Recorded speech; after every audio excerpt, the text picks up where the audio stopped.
Right now, something is happening inside Harley-Davidson dealerships that almost nobody wants to admit. Rows of shiny bikes hide a secret that affects more than the brand. Watch closely until the end, because once you see it, you'll never look at motorcycles or dealerships the same way again. The forgotten rows, brand new, 0 miles, and going nowhere. That is the haunting image that greets anyone who walks past certain Harley-Davidson dealerships today. Rows of gleaming motorcycles stand silently beneath showroom lights or behind fences in dealer lots. Their chrome glitters, their paint still shines, and their engines have never once fired in anger. Yet despite their promise of freedom, these machines are stuck in limbo, unclaimed by riders, collecting dust while the world moves on. It feels surreal. Harleys should roar down highways, not sit with flat tires and fading stickers. Yet across cities, rows of Pan Americas, Softales, and Tourers remain untouched. More depressing than inspiring, clear symptoms of deeper trouble within the motorcycle industry. Every day that passes without a buyer is not just a lost opportunity for joy on the open road, it is money slipping away. These motorcycles transform from assets into liabilities, dragging down balance sheets and frustrating sales staff who see the same unsold models day after day. Riders walking into a showroom quickly notice when a bike has been sitting for months. Dust on the seat, a slightly dull shine on the tank, or simply the fact that it is still there long after last year's models have moved on. All of these details send a quiet but dangerous signal. Maybe this bike is not worth it. But there is more than perception at stake. Those rows represent real financial strain, hidden beneath the glossy paint. What seems like inventory is actually debt in disguise, ticking away like a clock. And that is where the story takes its first turn, because these are not just dusty ornaments. They are financial landmines waiting to explode. The invisible loan. Dealers do not own those new Harleys. They owe for them. That is the part of the business most riders never realize. When a shipment of motorcycles arrives at a dealership, the store does not simply buy them outright with cash. Instead, it borrows the money through a system called floor plan financing. In practice, it means every Harley gleaming on the floor has a hidden price tag attached, a debt that grows heavier with each passing month. Here is how it works. Dealers use Harley-Davidson Financial Services to finance motorcycles, paying the manufacturer upfront but carrying loans. Each unsold month adds interest, insurance, storage, and staffing expenses. After 60 to 90 days, unsold bikes become heavy financial burdens. This invisible loan shapes everything a dealer does. It affects how aggressively sales staff push certain models, how management allocates advertising dollars, and how quickly discounts appear. It even limits the ability to order fresh stock. If too many older models clog the floor, lenders hesitate to extend more credit, leaving dealers stuck with aging bikes while customers demand newer ones. From the outside, a showroom may look like a temple of abundance. From the inside, it can feel like a financial trap, where each gleaming Harley is a reminder of cash tied up in steel and rubber. And when those loans start bleeding, discounts are only the first desperate move. If you're finding this breakdown eye-opening, hit that like button and drop a comment below. I want to hear your thoughts. Do you think Harley can survive these mounting challenges? When forecasts fail, one bad prediction can strand an entire model year. Manufacturers like Harley-Davidson build their production plans on forecasts, past sales data, dealer feedback, and expectations about rider preferences. On paper, it looks calculated and safe. In reality, it is a gamble. Consumer tastes shift faster than production cycles can adjust, and a single misread can leave dealers drowning in bikes no one wants. Consider the Livewire, Harley's bold electric step. High pricing, weak infrastructure, and hesitant buyers left many unsold. The same happens with overbuilt Tourers or trims that misfire. A paint scheme popular in Milwaukee may flop in Miami, especially under tough financing. When forecasts miss, the consequences ripple across the system. Dealers receive inventory they did not ask for or cannot move. Floor plan costs mount. Showrooms look stagnant, and frustrated managers start cutting deals just to stay afloat. For Harley, these mistakes damage more than immediate profits. They weaken the brand's aura of exclusivity. If riders see models piling up unsold, confidence begins to erode. The truth is, no amount of careful planning can perfectly predict what riders will crave. Trends turn quickly, and motorcycles are not smartphones that can be updated every 6 months. Once built, they exist, and they must be sold somehow.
Sales managers, finance officers, or technicians ride them for a month.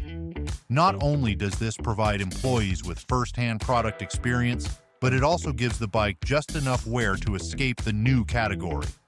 For dealers, this approach is a lifeline. It avoids the stigma of publicly slashing the price of a motorcycle that has never been ridden. Instead, the dealership can frame the deal as a unique opportunity.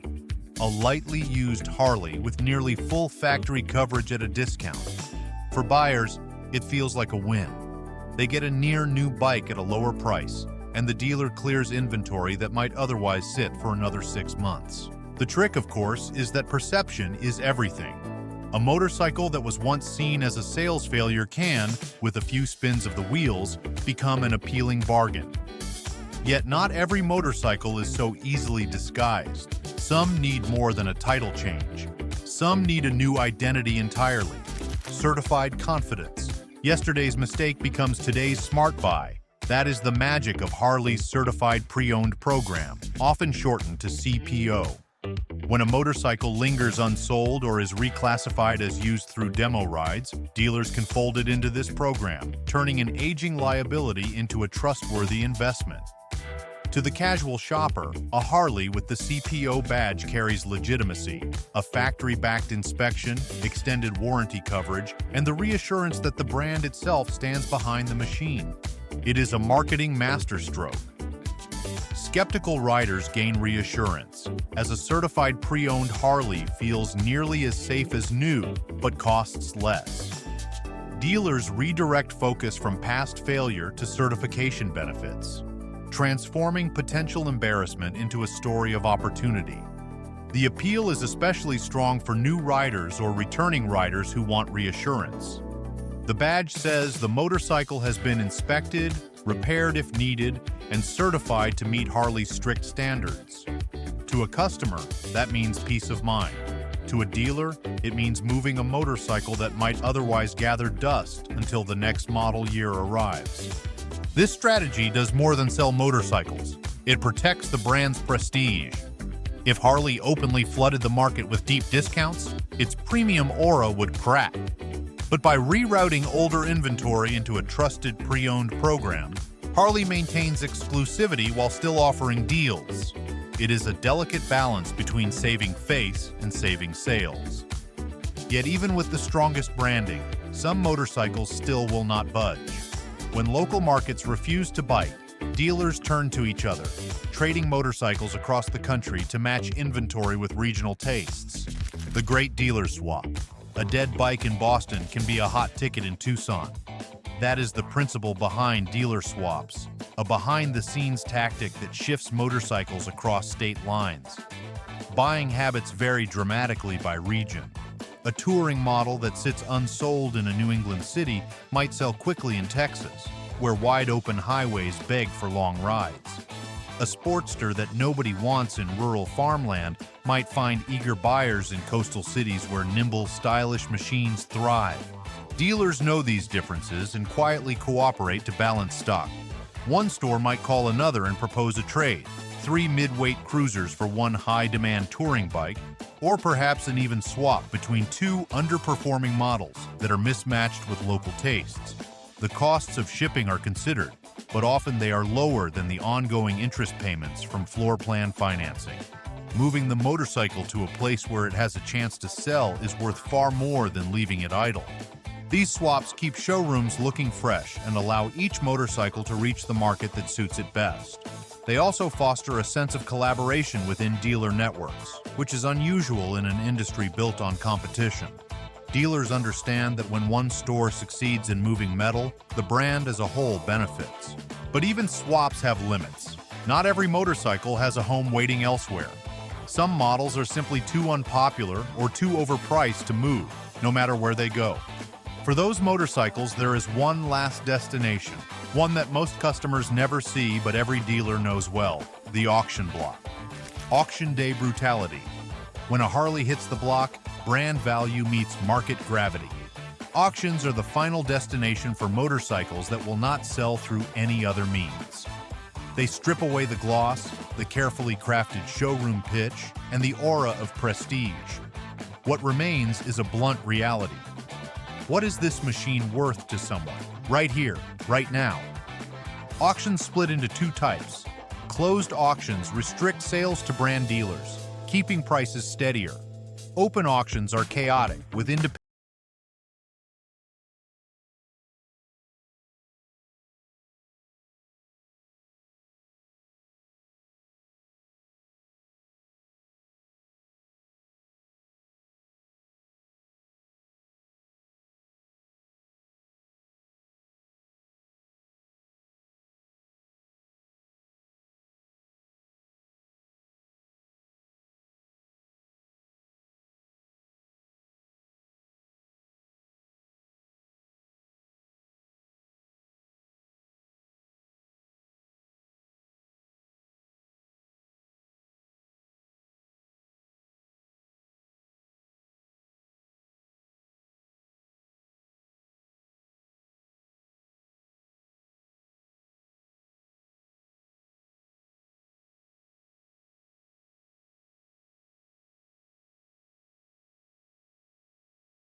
Will enter the market as a certified pre-owned bike, backed by inspections, warranties, and marketing spin that make it look like a clever choice, rather than a leftover. Harley-Davidson Financial Services is key. By offering strong financing on certified pre-owned motorcycles, buyers see a full package rather than leftovers. This keeps money circulating, sustains confidence, and turns oversupply into opportunity, helping Harley keep dealerships stable and showrooms appealing. It is a calculated defense against volatility. By controlling both the financing arm and the branding of used motorcycles, Harley reduces the perception that unsold stock is a weakness. Instead, the company reframes it as flexibility. Where other brands might look desperate, Harley presents itself as prepared. Yet no matter how sophisticated the financial engineering, the strain still shows in one place that numbers cannot hide: the people working the front lines. People under pressure. When bikes sit, paychecks shrink. That is the harsh truth for the sales staff and mechanics whose livelihoods depend on steady turnover. Every unsold Harley is not just a financial statistic. It is a commission that vanishes, a service appointment that never materializes, and a paycheck that feels lighter at the end of the month. For managers, the stress is even heavier. They face impossible trade-offs between slashing prices to clear space and maintaining the brand's image of exclusivity. Either path comes with risks, and neither feels like winning. Technicians feel the squeeze. With fewer sales come fewer service visits, leaving once busy departments quiet. Hours are cut, staff reduced, and morale fades. In small towns, dealership downturns threaten not just jobs, but community hubs built around Harley's riding culture. The emotional toll can be devastating. Longtime employees see their passion clash with economic reality, and many wonder if their careers in motorcycling have a future. Yet even in the darkest days, workers hold on to hope, clinging to the belief that change will bring relief. That change may already be arriving, though in a form that challenges tradition itself. New ownership models that shift the very meaning of what it means to ride a Harley.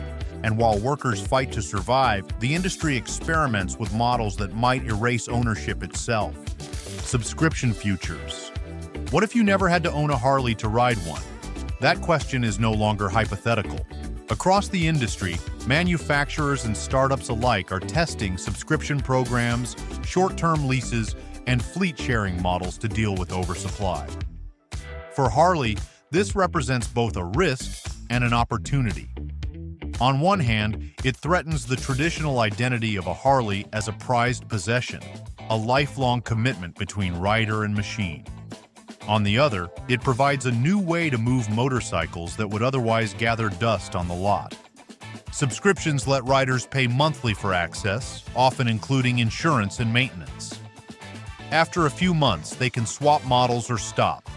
The flexibility attracts younger riders avoiding long loans, while short-cycle leasing similarly gives motorcycles temporary road life.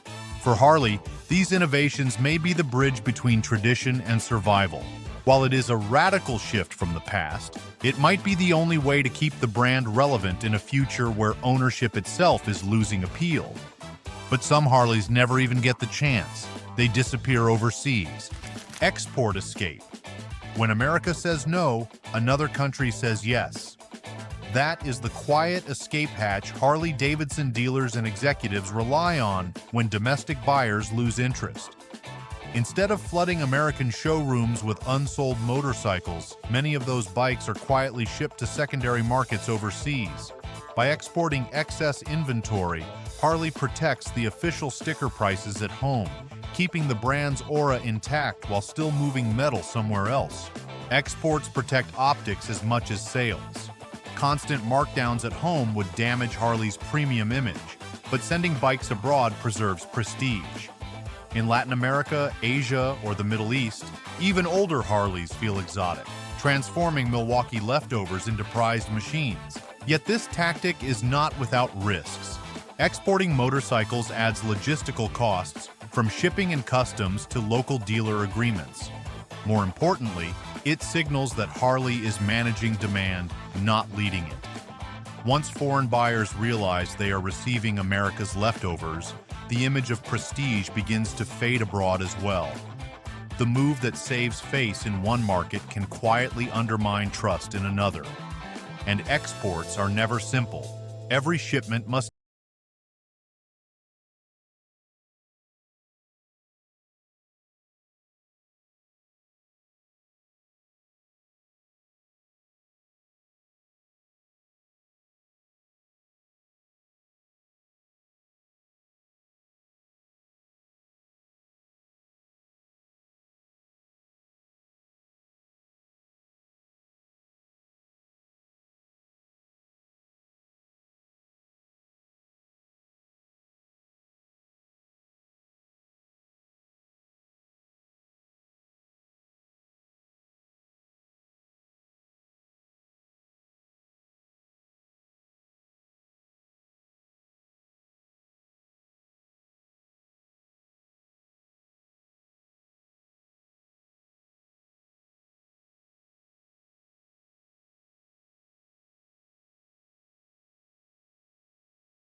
in your garage. You've just seen what really happens to new Harleys that never sell, and why it matters more than most riders realize. If this opened your eyes, don't just click away. Hit like to push this story further, share it with a friend who rides, and drop your take in the comments. Most importantly, subscribe right now, because the next video digs even deeper.